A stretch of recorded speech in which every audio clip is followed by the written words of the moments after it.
नमस्कार दोस्तों, कैसे आप सभी लोग। आज तारीख 14 जनवरी 2025 है, दिन मंगलवार। हिंदी तिथि की बात की जाए तो आज पौष माह के कृष्ण पक्ष की प्रतिपदा तिथि है। वहीं दोस्तों आज मकर संक्रांति का त्योहार भी है, तो आप सभी लोगों को मकर संक्रांति की हार्दिक शुभकामनाएं। तो चलिए दोस्तों, एक बार फिर से हाजिर हो गए आपके सामने राजस्थान की आज की 40 और गर्मा गर्म बड़ी खबरों को लेकर बताएंगे आपको सभी खबरों के बारे में विस्तार से। लेकिन उससे पहले आज की बड़ी खबरों पर, मुख्य समाचारों पर, टॉप हेडलाइंस पर एक नजर डाल लेते हैं।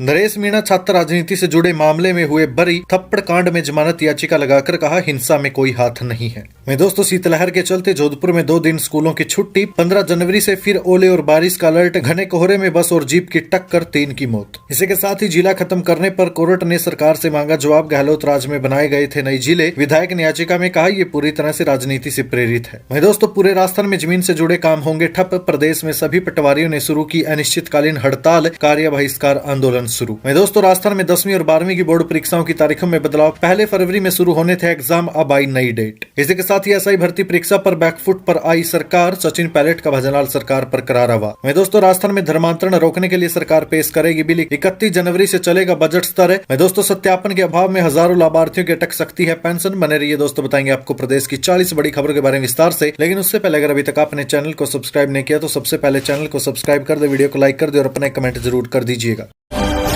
नमस्कार दोस्तों, राजस्थान की आज की पहली और बड़ी खबर, नरेश मीणा छात्र राजनीति से जुड़े मामले में बरी हुए, थप्पड़ कांड में जमानत याचिका लगाकर कहा हिंसा में कोई हाथ नहीं। देखिए दोस्तों, देवली उनियारा उपचुनाव में प्रत्याशी रहे नरेश मीणा को बीते दिन जयपुर मेट्रो प्रथम की MM6 कोर्ट ने छात्र राजनीति से जुड़े करीब 20 साल पुराने मामले में बरी कर दिया। अदालत ने कहा कि नरेश के खिलाफ इस मुकदमे में कोई सबूत नहीं है, ऐसे में आरोपी को बरी किया जाता है। वहीं छात्र राजनीति से ही जुड़े एक अन्य मामले में जयपुर मेट्रो प्रथम की ACMM16 कोर्ट ने नरेश मीणा को न्यायिक अभिरक्षा यानी कि जेल में भेज दिया। इस मामले में नरेश मीणा फरार चल रहे थे। अदालत ने उसके खिलाफ स्थायी वारंट जारी कर रखे थे। नरेश मीणा के प्रार्थना पत्र पर ही कोर्ट ने उसे प्रोडक्शन वारंट पर तलब किया था। SDM को थप्पड़ मारने के मामले में बीते दिन हाईकोर्ट में जमानत याचिका लगाई गई। इसमें कहा उसका हिंसा में कोई हाथ नहीं है। जब गाँव में हिंसा हुई तब नरेश पहले से ही पुलिस की कस्टडी में था। बता दें कि ट्रायल कोर्ट और जिला और स्तर न्यायालय टोंक से नरेश मीणा की जमानत याचिका पहले ही खारिज हो चुकी है।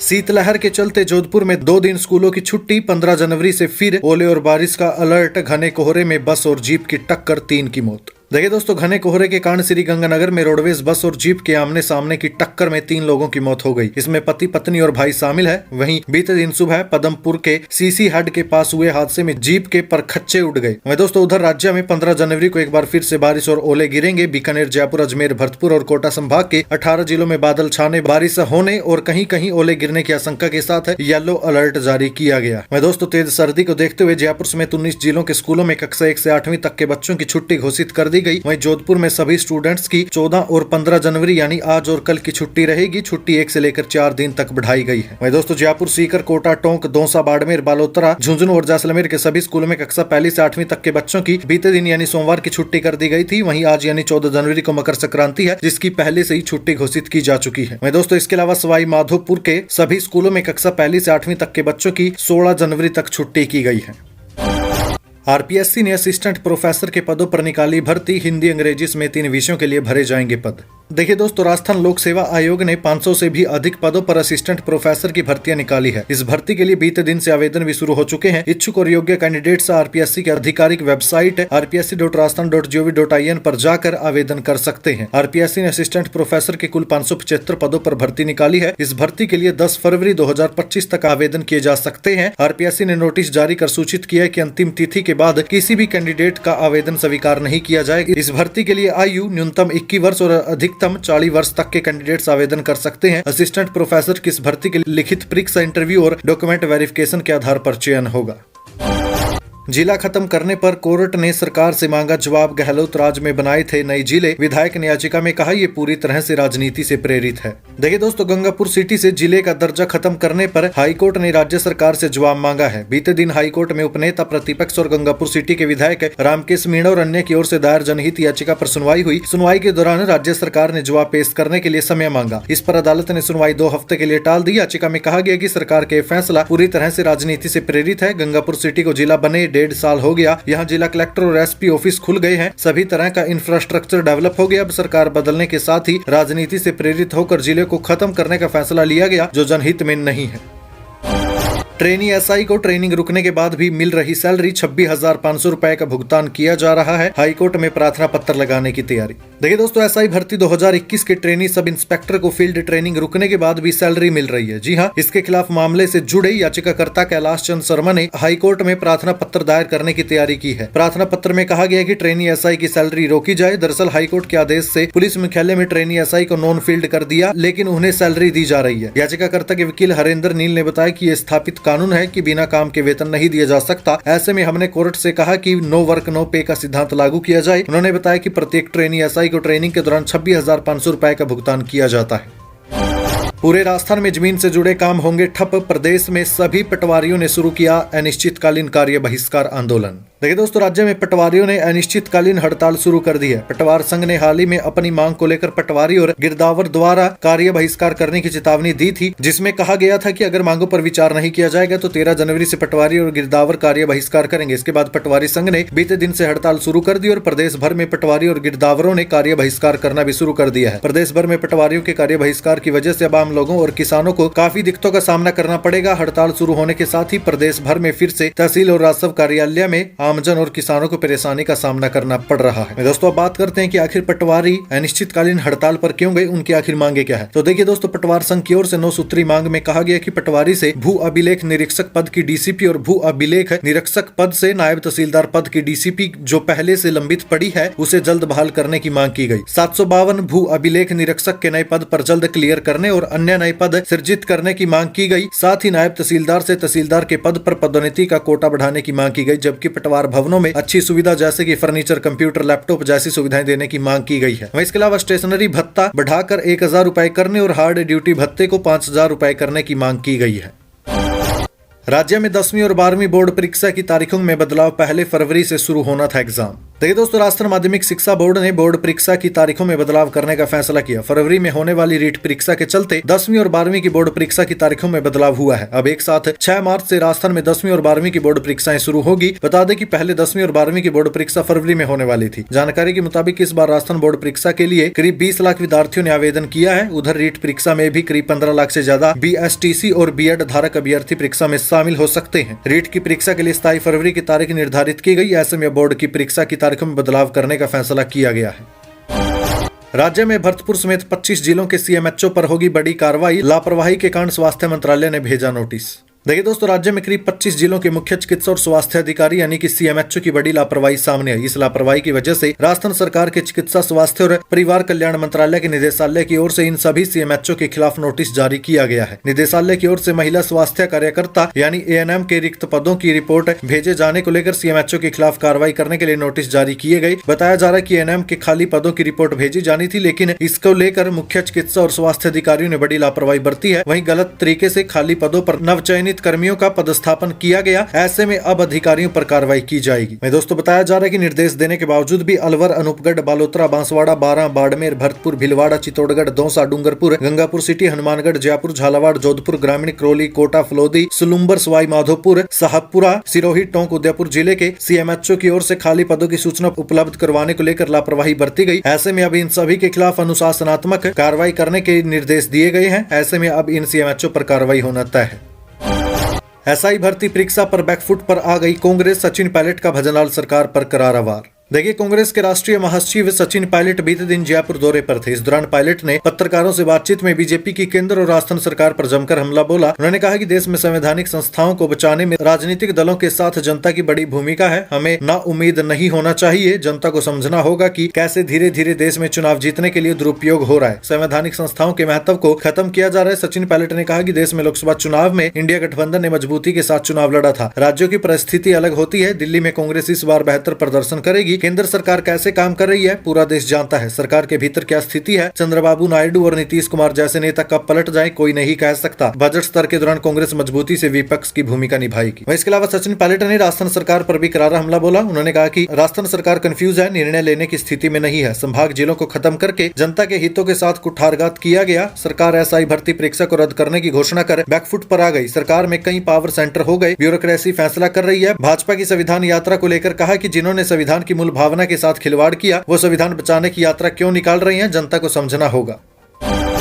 राज्य में धर्मांतरण रोकने के लिए सरकार पेश करेगी बिल। 31 जनवरी से चलेगा बजट स्तर। देखिए दोस्तों, राजस्थान विधानसभा का बजट स्तर 31 जनवरी से शुरू हो रहा है। सरकार की कई महत्वपूर्ण बिल लाने की तैयारी है। मीसा बंदियों को पेंशन संबंधी विधेयक पर भी इस स्तर में चर्चा होनी है। भूजल संबंधी विधेयक को परवर समिति के पास विचाराधीन है। उसको लेकर भी सरकार रणनीति तैयार कर रही है। अजमेर में आयुष विश्वविद्यालय स्थापित करने के लिए भी स्तर में बिल लाया जा सकता है। चुनाव के दौरान जनता से किए गए वादों के मुताबिक सरकार the Rajasthan prohibition of unlawful conversion of religion 2024 लेकर आएगी। बिल में जबरन या प्रलोभन देकर धर्म परिवर्तन करवाने पर रोक रहेगी। कोई व्यक्ति अगर धर्म परिवर्तन करवाएगा और विवाह करता है तो न्यायालय उसे अमान्य घोषित कर सकता है। इसके अलावा सहमति से धर्म परिवर्तन करने पर भी जिला प्रशासन को इसकी सूचना देना अनिवार्य होगा। इसके अलावा आपातकाल के दौरान जेलों में बंद रहे लोकतंत्र सेनानियों को पेंशन देने के लिए विधानसभा के पिछले स्तर में विधेयक पेश हो चुका है, लेकिन उस पर चर्चा नहीं हो पाई थी। माना जा रहा है कि इस स्तर में सरकार उसे पारित करवाने की रणनीति बना रही है। सत्यापन के अभाव में हजारों लाभार्थियों की अटक सकती है पेंशन। देखिए, सामाजिक सुरक्षा पेंशन योजना के तहत पेंशन के लिए लाभार्थियों का सत्यापन करवाना अनिवार्य है। सरकार सत्यापन के लिए बार बार अवधि बढ़ा रही है, लेकिन अब भी कई लाभार्थियों का सत्यापन नहीं हुआ। सामाजिक सुरक्षा पेंशन योजना के लाभ को सुचारू रखने के लिए लाभार्थियों को वार्षिक भौतिक सत्यापन करवाना बेहद जरूरी है। ऐसे में सत्यापन न कराने पर उन्हें आगे पेंशन योजना के लाभ से वंचित होना पड़ सकता है, यानी उनकी पेंशन नहीं आएगी। विभाग को लंबे समय से अनेक लोगों के अनुचित तरीके से पेंशन उठाने की जानकारियां मिल रही थी। इसके बाद राज्य सरकार की ओर से व्यवस्था में बदलाव किया गया। इसके बाद भी वृद्धावस्था, विकलांग, विधवा सहित विविध पेंशनों में अब तक ग्रामीण क्षेत्रों में अनेकों लाभार्थियों ने भौतिक सत्यापन नहीं करवाया। सामाजिक सुरक्षा पेंशन योजना के लिए लाभार्थियों को भौतिक सत्यापन करवाना अनिवार्य है, अन्यथा उनकी पेंशन नहीं आएगी।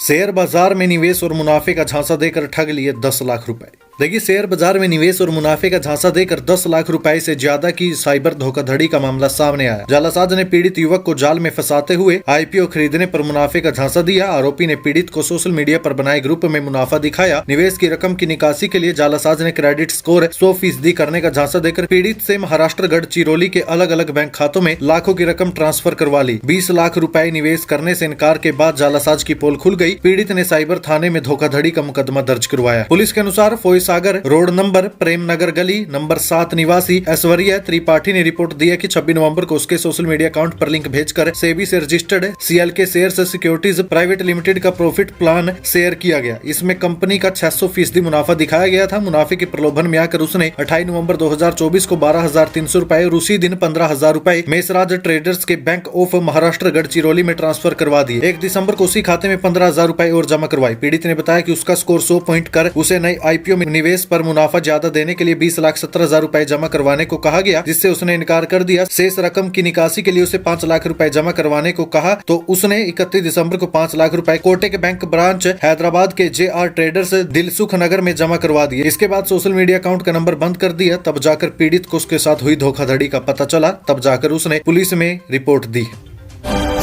राज्य में मौत की सिगड़ी, 15 दिन में 6 मौतें। बंद कमरे में अंगीठी जलाने से बनती है जहरीली गैस। नींद में घुटता दम, बरते सावधानियां। देखिए दोस्तों, राज्य में कई जिलों में इन दिनों कड़ाके की ठंड पड़ रही है। ऐसे में सर्दी से बचने के लिए लोग सिगड़ी यानी अंगीठी का सहारा ले रहे हैं। लेकिन दोस्तों, यही अंगीठी पिछले 15 दिन में 6 लोगों की जान ले चुकी है। 12 जनवरी को 2 अलग अलग हादसों में 4 लोगों की जान चली गई। एक्सपर्ट की माने तो इससे शरीर को अंदरूनी गर्माहट तो मिलती है, लेकिन जरा सी लापरवाही हुई तो यही अंगीठी मौत की वजह भी बन सकती है। दोस्तों, कई लोगों के मन में आ रहा होगा कि अंगीठी जलाकर सोने से आखिर दम कैसे घुटता है या मौत कैसे हो सकती है। तो दोस्तों, आपकी जानकारी के लिए बता दूं, अंगीठी जलाने के लिए कच्चे कोयले या लकड़ी का इस्तेमाल होता है। जब ये लकड़ी या कोयला जलता है तो कार्बन मोनोऑक्साइड गैस निकलती है। ये गैस कमरे में मौजूद ऑक्सीजन गैस को रिप्लेस कर देती है, यानी ऑक्सीजन का लेवल घट जाता है और कार्बन मोनोऑक्साइड का लेवल कमरे में बढ़ जाता है। ऑक्सीजन कम होने पर व्यक्ति बेहोश हो जाता है। अगर व्यक्ति कार्बन मोनोऑक्साइड ज्यादा इनहेल कर गया तब उसकी जान भी जा सकती है। जब ये गैस खून में मिलती है तब हीमोग्लोबिन लेवल घट जाता है, ऑक्सीजन की सप्लाई कम होने लगती है, इससे मौत भी हो सकती है। इसलिए मैं दोस्तों आपको बताऊंगा कि अंगीठी जलाते समय 7 सावधानियां जो आपको बरतनी है। पहले तो दोस्तों, जिस भी कमरे में आप अंगीठी जलाएंगे वहां वेंटिलेशन की सुविधा होनी चाहिए, यानी कि वहां खिड़की दरवाजे खुले होने चाहिए, वो कमरा बिल्कुल बंद नहीं होना चाहिए। दूसरी सावधानी आपको बरतनी है कि रात भर कमरे में अंगीठी जलाकर न सोए। जब तक आप जाग रहे हैं तभी तक अंगीठी जलाएं और वेंटिलेशन होना चाहिए तभी जलाएं। इसके अलावा तीसरी जो सावधानी है वो ये है, जहां अंगीठी जल रही हो वहां 1 बाल्टी पानी जरूर रखें। चौथी सावधानी ये है, अंगीठी के आसपास प्लास्टिक का सामान, केमिकल वाले प्रोडक्ट, कागज और कपड़े भी न रखें, उनसे अंगीठी को दूर ही रखें। अगली सावधानी आपको बरतनी है, उस कमरे में जमीन पर न सोए जहां आपने अंगीठी जला रखी है। इसके अलावा आप कभी भी अंगीठी दरवाजे के पास या रास्ते पर न जलाएं। आखिरी सावधानी आपको ये बरतनी है कि बुजुर्ग और बच्चों के कमरे में आपको अंगीठी जलाने से बचना है। हो सके तो वहां पर अंगीठी न जलाएं। हाईवे पर चलता डंपर 2 सेकंड में धरती में समाया। धमाके के साथ 25 फीट गहरा और चौड़ा गड्ढा हुआ। ड्राइवर को लोगों ने बचाया। देखिए दोस्तों, अलवर में बीते दिन सुबह मिट्टी से भरा डंपर धरती में समा गया। जी हां, डंपर स्लो स्पीड में हाईवे से गुजर रहा था। अचानक धमाके के साथ पीछे का हिस्सा जमीन में धंसते हुए डंपर सीधे खड़ा हो गया। इसका एक वीडियो भी अभी सामने है जिसमें डंपर धंसता नजर आया। डंपर के अंदर कैबिन में ड्राइवर भी था जिसे लोगों ने बाहर निकालकर उसकी जान बचाई। सड़क धंसने और गड्ढे में डंपर गिरने से लंबा जाम लग गया। करीब 4.5 घंटे बाद क्रेन के जरिए डंपर को गड्ढे से निकाला गया। डंपर में करीब 20 टन वजन था। बताया जा रहा है कि सीवरेज और पानी की लाइन में लीकेज के कारण सड़क धंस गई। दुनिया में पहली बार रोबोटिक कार्डियक टेलीसर्जरी। जयपुर में 286 किलोमीटर दूर बैठे डॉक्टर ने की मरीज की हार्ट सर्जरी। दोनों ऑपरेशन सफल। देखिए, जयपुर के मणिपाल अस्पताल ने चिकित्सा के क्षेत्र में एक नया ही इतिहास रच दिया। अस्पताल में दुनिया की पहली रोबोटिक कार्डियक टेलीसर्जरी सफलतापूर्वक की गई। ये उपलब्धि भारत में आधुनिक चिकित्सा तकनीक के विकास का एक महत्वपूर्ण पड़ाव है। कार्डियक सर्जरी विभाग के प्रमुख डॉक्टर ललित आदित्य मलिक के नेतृत्व में की गई है। डॉक्टर ने 286 किलोमीटर दूर से रोबोटिक तकनीक की मदद से मरीज की सर्जरी की। 9 जनवरी को पहली सर्जरी के सफल होने के बाद अगले ही दिन 10 जनवरी को दूसरी सर्जरी भी सफलतापूर्वक संपन्न की गई। ये उपलब्धि स्वास्थ्य सेवाओं में एक नए युग की शुरुआत है। रोबोटिक सर्जरी की मदद से अब दूर दराज के क्षेत्रों में भी जटिल ऑपरेशन किए जा सकेंगे। मणिपाल अस्पताल के इस प्रयास से क्रिटिकल केयर सेवाओं में क्रांतिकारी बदलाव आएगा। दोनों ऑपरेशनों के बाद मरीज पूरी तरह से स्वस्थ और उनकी स्थिति भी सामान्य है। जयपुर से प्रयागराज महाकुंभ के लिए शुरू हुई बस सेवा। जाने किराया और बस का पूरा शेड्यूल। देखिए दोस्तों, राजस्थान से महाकुंभ के स्नान में शामिल होने के लिए जाने वाले श्रद्धालुओं के लिए एक बड़ी खुशखबरी सामने आई। अब राजस्थान परिवहन निगम द्वारा स्पेशल बस सेवा की शुरुआत की गई, जहां रविवार को इन बसों को हरी झंडी दिखाकर रवाना किया गया था। पहली बस सिंधी कैंप बस स्टैंड से सुबह 5 बजे रवाना हुई। वहीं दोपहर 3:30 बजे दूसरी बस प्रयागराज के लिए रवाना हुई। जयपुर से प्रयागराज जा रही बस दो तरह की है। सुबह 5 बजे चलने वाली ब्लू लाइन एक्सप्रेस बस का किराया 965 रुपए तय किया गया। वहीं दूसरी नॉन AC स्लीपर बस का किराया 1085 रुपए निर्धारित किया गया। इस बस का निर्धारित रूट भरतपुर, आगरा, कानपुर होते हुए प्रयागराज का तय किया गया। साथ ही इसमें सफर करने की इच्छा रखने वाले लोगों को ऑनलाइन बुकिंग की सुविधा भी दी गई है, जो कि rsrtconline.rajasthan.gov.in की ऑफिशियल वेबसाइट पर उपलब्ध है। श्रद्धालुओं की सुविधा के लिए टोल फ्री नंबर दिया गया है, जो कि है 0141237344। इसके अलावा एक और टोल फ्री नंबर है 1800-2000-103। इस पर श्रद्धालु संपर्क कर सकते हैं। फिल्मी अंदाज में थार दौड़ाई, फैलाई दहशत, मुश्किल से आए काबू में। पुलिस बोली बड़े बन रहे थे पुष्पा। देखिए दोस्तों, सिपरापथ थाना अंतर्गत एक खाली जमीन पर क्रिकेट खेल रहे युवाओं के बीच 2 थार में सवार युवकों ने रफ्तार में गाड़ी दौड़ाई। इससे वहां मौजूद लोगों में दहशत फैल गई। क्रिकेट खेल रहे युवाओं ने विरोध किया तो SUV सवार लड़कों ने उनसे अभद्रता की सूचना पर 112 पुलिस वाहन और PCR मौके पर पहुंची। पुलिस वाहनों को देखकर भी SUV सवार वाहन दौड़ाने लगे, लेकिन पुलिस ने घेराबंदी कर थार सवार 8 लड़कों को शांति भंग करने के आरोप में गिरफ्तार किया, जिन्हें कोर्ट में पेश किया गया, जहां से सभी आरोपी जमानत पर छूट गए। अलवर में ऐसे बनेगा चिड़ियाघर, 150 प्रजातियों के आएंगे जानवर। देखिए दोस्तों, NCR के सबसे बड़े चिड़ियाघर के लिए सरकार ने 35 हेक्टेयर जमीन दे दी है। इसके साथ ही अब 93 हेक्टेयर जमीन वन विभाग के पास आ गई। विभाग ने 4 दीवारी का कार्य शुरू करवा दिया। यह दीवार 9 फीट ऊंची होगी। साथ ही सुरक्षा के लिए ऊपर तार भी लगाए जाने की योजना है, ताकि अंदर कोई भी व्यक्ति प्रवेश न कर पाए। शहर के कट्टी घाटी एरिया में वन विभाग के पास 58 हेक्टेयर जमीन थी, लेकिन यह जमीन चिड़ियाघर के लिए कम पड़ रही थी। इसी को देखते हुए कट्टी घाटी से जैसमंद तक 35 हेक्टेयर जमीन सिवायचक लेने का निर्णय किया गया। प्रशासन के जरिए सरकार को प्रस्ताव भिजवाया। सरकार ने इस प्रस्ताव को मंजूरी दे दी है। वन विभाग जानवरों के लिए इनक्लोजर इसी सिवायचक जमीन पर बनाने का निर्णय लिया। ये जमीन समतल है। चिड़ियाघर की 4 दीवारी का कार्य शुरू हो गया। अब आंतरिक डिजाइन तैयार हो रहा है। साथ ही DPR भी विभाग बना रहा है। पहले चरण में 25 करोड़ रुपए खर्च होंगे। प्रदेश सरकार के जरिए ये DPR केंद्र सरकार मंजूर करेगी।